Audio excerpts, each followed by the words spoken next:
ஸ்ரீ ஆண்டாள் அருளிச் செய்த திருப்பாவை. பாசுரம் 24.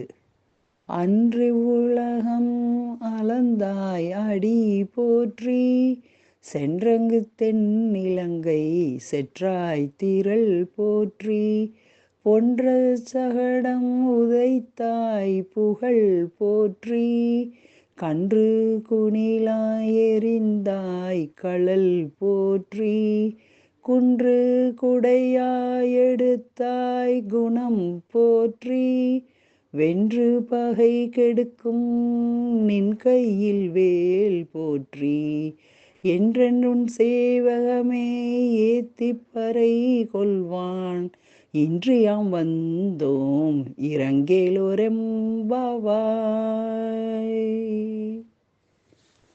ஸ்ரீ ஆண்டாள் திருவடிகளே சரணம்.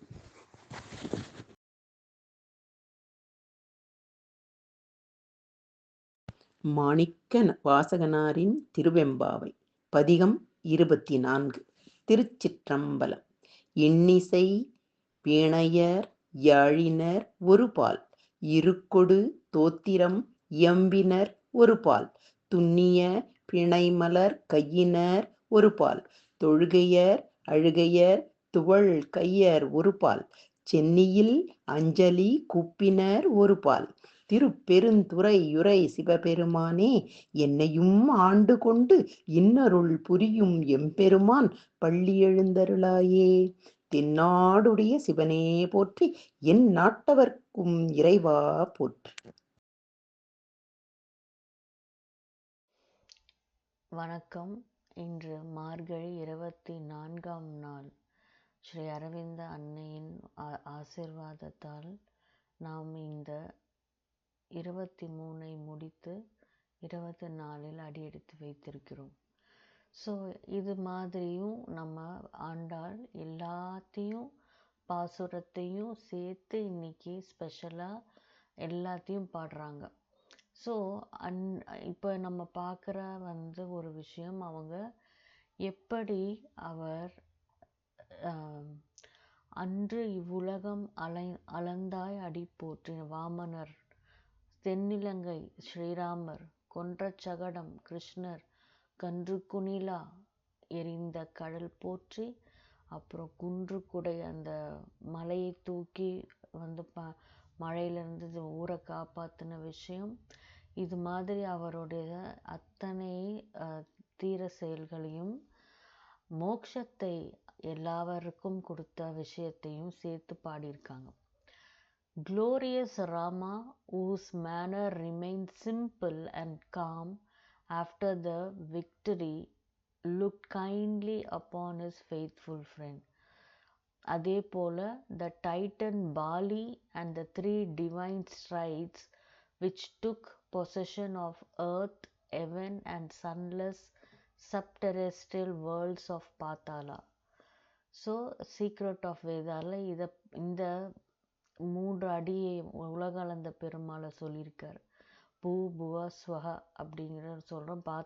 அதல பாத்தால அப்படிங்கிற விஷயத்தையும் கடவுள் எப்படி தன் அகத்தே அவரோட ஆதிக்கத்துக்கு கொண்டு வந்து வச்சிருக்காருன்னு.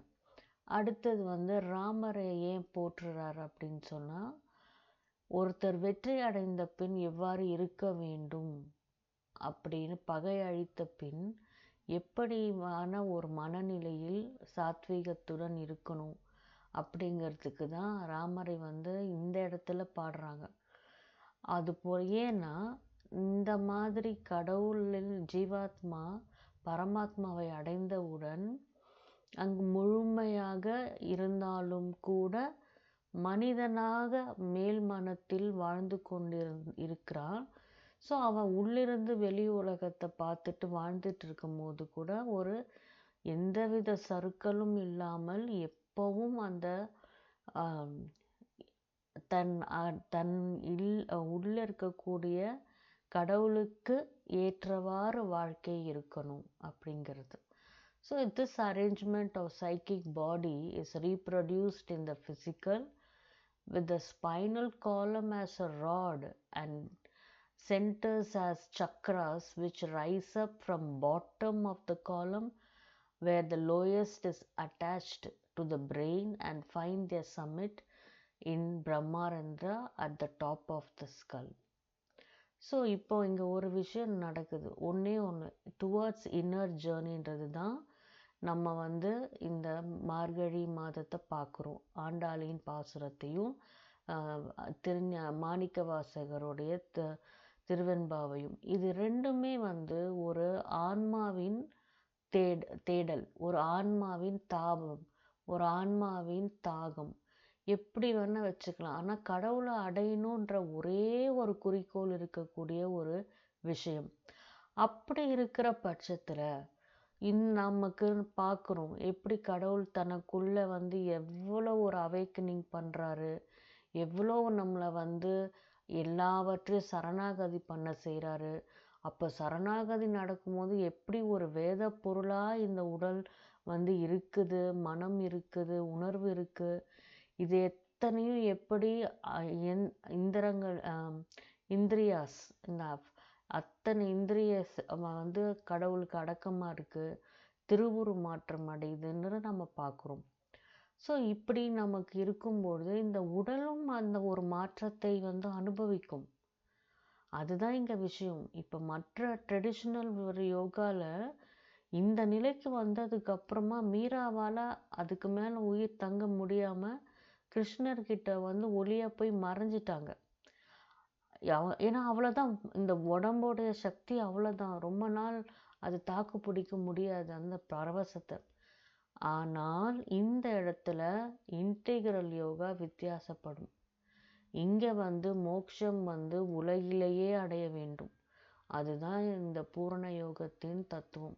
ஸோ அப்போ night of Veda is obscured consciousness of the mortal being in which truth is subconscious, hidden in the cave of ill. இப்போ இதுதான் நம்ம நேற்று பார்த்தோம். அந்த குகைக்குள்ளே இருக்கக்கூடிய சிங்கம் போல குகைக்குள் பரமனின் சாநித்தியம் இருக்குது. அவர் வந்து வெளியில் வரும்போது ட்ரூத், சன் ஆஃப் ட்ரூத் வெளியில் வரும்போது எல்லா விஷயமும் அப்படியே வெடித்து சிதறுது. ஏன்னா வந்து நம்ம அத்தனை பாறைகளை உள்ள அடக்கி வைத்திருக்கிறோம், அதெல்லாம் உடையுது. இது போல தான் இந்த ஒவ்வொரு அவதாரத்துக்கு பின்னாடியும் ஒரு ரகசியம் இருக்குது. அந்த மலையை தூக்கி அவர் பிடித்திருக்காருன்னா என்ன அர்த்தம்? மலைக்குள்ள தடையாக மலை போன்ற தடை வந்து உள்ளே இருக்குது. என்னைக்கு இந்த ஜீவன் அந்த சரணாகதியை பூரணத்துவம் பண்ணுதோ அன்னைக்கு அவர் அந்த இருதயத்திலிருந்து நம் ஜீவனை மலை போல தூக்கி நிறுத்துறார். ஸோ இப்படியாக வேத சாராம்சமுடைய பாடலாக திருப்பாவை இருக்கின்றது. ஏன் இப்படி இருக்கு அப்படின்னு சொன்னால், இப்போ சாதாரண ஒரு குழந்தைக்கு வந்து ஒரு விஷயத்தை சொல்லும்பொழுது அம்மா அதோடைய அளவில் தான் ஒரு நிலாவை காண்பித்து அங்கே வந்து அது ஒரு அழகு, அங்கே ஒருத்தவங்க இருக்காங்க அப்படின்னு, அதோடைய பாட்டி அங்கே இருக்காங்க அப்படின்லாம் சொல்லுவாங்க. அது பாட்டி ஒரு வடை சுட்டாங்க, அப்போ நமக்கு கேட்குறவங்களுக்கு அது ஒரு அழகான ஒரு கற்பனையாக தெரியும். அதுபோல் சாதாரண மனிதர்கள் அவங்களுடைய அளவில் ஒரு பக்தி பண்ணுறத சிறப்பாக பண்ணணுங்கிறது அவங்க இந்த கோவிலில் இப்படி கூட்டமாக கூடி இருக்கும் பொழுது குழந்தையிலோர் எம்பாவாயின்றாங்களே, அந்த கூட்டமாக சேரும்பொழுது ஒரு எனர்ஜி, ஒரு சக்தி, அதுவும் காலை வேளையில் மனசு அப்படியே நிர்மலமாக இருக்கிற நேரத்தில் அந்த தெய்வத்தை கூட்டாக சேர்ந்து பஜனை பண்ணும்போது எவ்வளோ ஒரு அந்த இன்னரில் ஈஸியாக போகக்கூடிய மார்க்கம், அது உள்நோக்கி போகிறதுல இது மிகப்பெரிய மார்க்கம். நாம சங்கீர்த்தனம் ஒரு மார்க்கம். ஸோ ஒவ்வொரு மார்க்கமாக இருக்கும் பொழுது தான் ஆண்டாள் அந்த காலகட்டத்தில் மக்கள் இந்த பாடல் மூலமாக தான் இறைவனை அடைந்தார்கள். அதுதான் இதோட சிறப்பம்சம். இப்போ திருப்பள்ளி எழுச்சி பார்த்தோம்னா அது வேற ஒரு அற்புதமான ஒரு விஷயம்.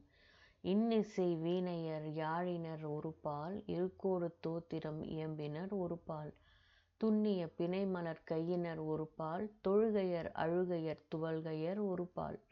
ஸோ இப்போ என்ன பண்ணுறாங்க, நடுநாயகமாக அந்த தெய்வாம்சமான சிவபெருமான் இருக்கையில் வீணையர் யாழினர், அதாவது இதை ஒற்றுன ஒரு விஷயம் என்ன அப்படின்னா, human experience with this direct incarnation of Supreme is ultimately a unique experience which has given a new orientation to universal history. Sri Aurobindo speaks of this. He speaks of difference between Vedic way of relating to Supreme, and advent of Vedanta. I think it's Vedanta, devotion, adoration, bhakti, the God within. Well, this aspect of rapport with the Supreme could exist only with man. So பிறர்க்கரிய ஒரு பெரிய பாக்கியம் மனிதனாக பிறப்பது தான். அது மாதிரி அதுதான் எத்தனையோ கோடி பிறப்புல ஒரு பிறப்பு தான் மனித பிறவி அப்படின்னு பெரியவங்க சொல்லியிருக்காங்க. அப்படியாப்பட்ட இந்த ஒரு வாழ்க்கையில் நம்ம அந்த காலத்தில் ஒரு காலத்துலேயும் ஒரு விஷயம் இந்த பூமியில் நடந்துக்கிட்டு இருக்கு. அது பாட்டை அதோடைய ஒர்க்கை பண்ணிகிட்டு இருக்கு. இதில் நம்மளுடைய ஒர்க் என்ன அப்படின்னு பார்க்கும்போது, எதுக்கு பிறப்பெடுத்தோன்றதை முதல் தெரியணும். அது தெரிவதற்கான மார்க்கம் என்னன்னு பார்த்தா, சாதாரணமாக ஒரு கம்ப்யூட்டர் முன்னாடி நின்னோ வேற ஒரு வேலைக்கு போனோம் தெரியாது. அது அது இந்த பூமியில் பிறந்ததுக்கு ஒரு வாழ்க்கை முறைக்கு அது ஒரு வாழ்வாதாரம். ஆனால் அதே தான் வாழ்க்கை கிடையாது. பல்வகை சம்பத்துக்கள் இருக்குது வாழ்க்கையில், பல்வகை சந்தோஷங்கள் அடங்கியிருக்கு வாழ்க்கையில். ஸோ கடைசியில் இன்னைக்கு மனுஷன் என்ன நிலைமையில் நின்றுருக்கான், த மோஸ்ட் மெட்டீரியலிஸ்ட் திங்கு தான் வாழ்க்கைன்னு. அது இல்லைன்னா வாழ்க்கையே கிடையாது, வாழ்க்கை போச்சு அப்படின்னு பார்க்கும்போது தான் அன்னையை நம்ம எப்படி நினைக்கணும். ஆரோவில் அப்படிங்கிற ஒரு இடத்த உருவாக்குனதே, நாளைக்கு மனிதன் இந்த மாதிரி தான் எதுக்குமே ஒன்றும் பெறாத ஒரு விஷயத்திற்கு தனக்கு கிடைத்த பிறர்க்கரிய பாக்கியமான இந்த வாழ்க்கையை, இந்த மனித பிறவியை அவன் நொந்து கொள்வான். அவனுக்கு தெரியாது எவ்வளோ பேர்பட்ட ஒரு விஷயம் நமக்கு சொத்தாக இருக்கு. அவரை வச்சுட்டு நம்ம வாழ்க்கையை திறம்பட அமைச்சுக்க முடியுன்ற ஞானமும் அவனுக்கு கிடையாது. அதை தேடி போகக்கூடிய ஒரு உந்துதலும் கிடையாது. ஆனால் குறப்பட்டுக்கிட்டே வாழ்கிற வாழ்க்கை தான் பெரிய வாழ்க்கையாக இன்னைக்கு இருக்கு.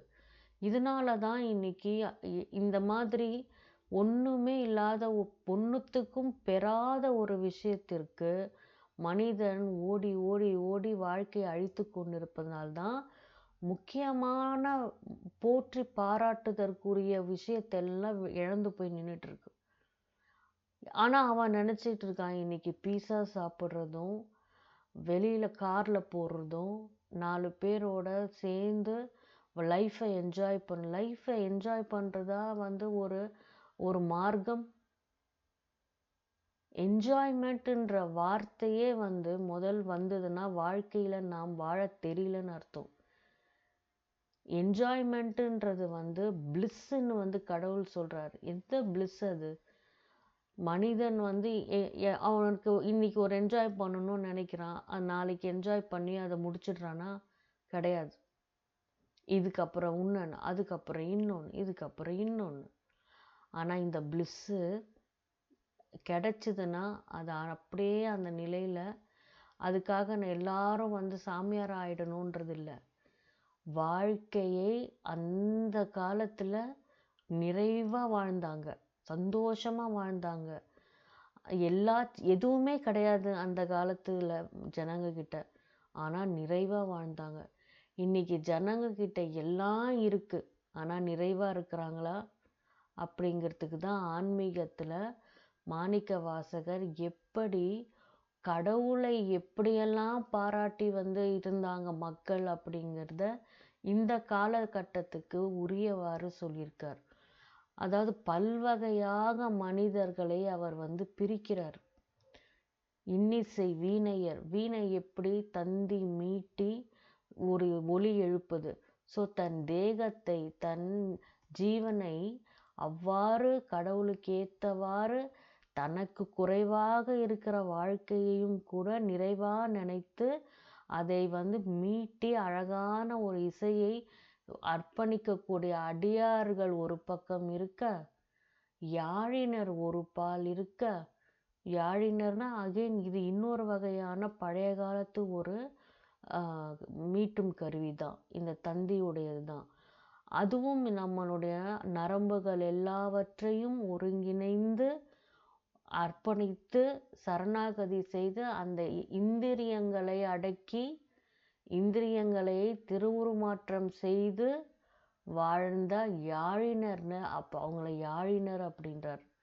அது அவங்க ஒரு பக்கம் நிற்கிறாங்க. ஸோ இங்கே இந்த இசைக்கருவி மீட்டுறவங்க இல்லை, இசைக்கருவி போல வாழ்க்கையை வாழ்ந்த அடியார்களை பற்றி அவர் பாடுகின்றார். கடவுள்னா எந்த நேரமும் பாட்டும் டான்ஸுமாவா இருக்காரு? அவர் சொல்கிற சிம்பலே வேற.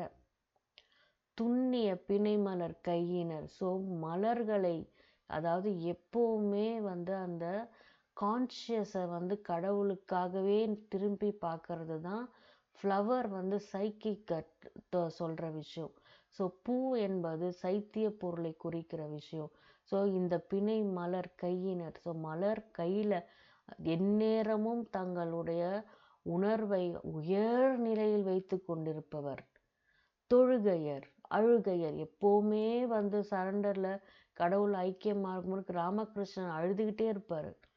ஏன்னா அவர் கடவுள் நிதர்சனமாக அந்த விஷன் பார்த்துக்கிட்டே இருக்கார். அதுபோல் கடவுள் சிவபெருமானை எந்த நேரமும் தன்னுடைய விஷனில் பார்க்குறவங்க, அதனால் விம்மி விம்மி தன் டிவைன் டச்சில் அழுகிறவங்க. துவல்கையர், ஒரு சிலருக்கு மயக்கம், மயங்கி மயங்கி கடவுளுடைய அன்பில் இருக்கிறவங்க. இப்படியாக எல்லாரும் சேர்ந்து கைகூப்பி அந்த கடவுளை வணங்கக்கூடியவர்கள் இருக்கின்றார்கள். அவர்களை நீங்கள் எப்பவும் காக்க வேண்டும் அப்படின்னு பாடுறாரு மாணிக்கவாசகர். ஸோ இதுதான் இதோடைய தாத்பரியம். கடவுள் இந்த இசைக்கருவி இதெல்லாம் நம்ம வாழ்க்கையில் இப்போ ஏன் இருக்குது? ஏன் இசைக்கருவியெல்லாம் இசைக்கிறாங்க, நடனம் ஆடுறாங்க, பாடுறாங்கன்னா இதுக்கு பின்னாடி இருக்கக்கூடிய சைக்கலாஜிக்கல் ஆஸ்பெக்டை பார்க்கறது தான் வேத பொருள், உபனிஷத்தின் ரகசியம், வேதத்தின் ரகசியம் அப்படின்னு பகவான் சொல்லியிருக்கார். ஸோ ஒரு லாஸ்ட்டாக ஒன்று லெட்டர்ஸ் ஆன் யோகாவில் அவர் சொல்கிறார், the piercing of the veil between outer consciousness and inner being is one of the crucial moment in yoga. For yoga means union with the divine. So இந்த ரொம்ப கஷ்டமான வெளி வாழ்க்கையிலிருந்து தடுக்கிற அந்த திரையை கிழிக்கிறதுங்கிறது ரொம்ப பெரிய கஷ்டமான விஷயம். ஆனால் அதை செய்கிறவங்கெல்லாம் அப்படி செஞ்சு கடவுள்கிட்ட நிற்கிறாங்க. அதனால் அது எவ்வளோ பெரிய விஷயம். It also means awaking first to your inner self, then to your higher self. அப்போது இப்போ என்ன கண்டுபிடிக்கிறாங்க? தனக்குள்ள கடவுள் இருக்கார், அவரே அவருடைய மற்றொரு சொரூபமாக நமக்கு மேலேவும் இருக்கிறார். ஸோ இதுதான் நம் வாழ்க்கை. இதற்காக தான் மனித பிறவியை பிறப்பதில் நான் இப்போ சொன்னேன், அரிது அரிது மானிடராய் பிறப்புத்தல் அரிது அப்படின்னு சொல்லியிருக்கிறாருங்க ஔவையார். ஸோ அந்த பிறப்பை இப்படியாக வாழ்க்கையில் கொண்டு போவது தான் பிறப்பின் ரகசியம். நன்றி. நாளை பார்க்கலாம்.